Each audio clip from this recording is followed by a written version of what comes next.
The victim was Jessica Bergston, who moved to San Diego just weeks before her body was discovered April 10th by a young boy who was riding his four-wheeler in the desert.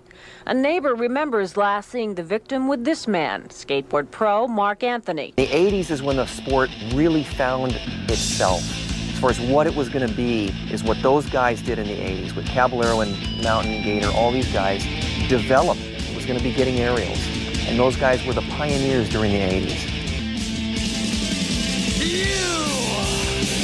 We all grew up as skaters in high school and just as outcasts, you know, no one even cared about us. And then when we all of a sudden skating got big, and when we get to a contest, it was just like everyone's just trying to hook up with girls. It was nice to have ramps. My ramp started getting wrecked, and so I moved back to Carlsbad, and I know that he moved to Carlsbad near the beach.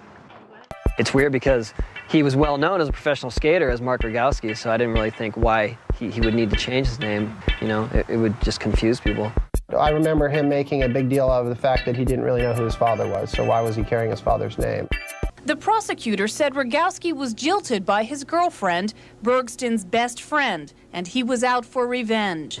Hits her in the head several times with a club, the type of club that's used to secure a vehicle. It's a security device for the wheel.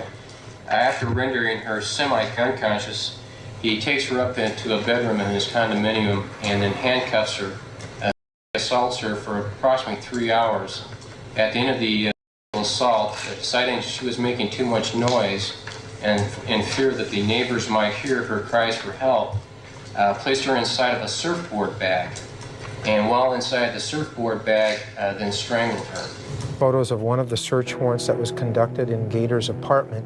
Gator had talked about the fact that she was on the downstairs behind the couch, sitting on the floor getting ready to leave, when he hit her in the head with a club.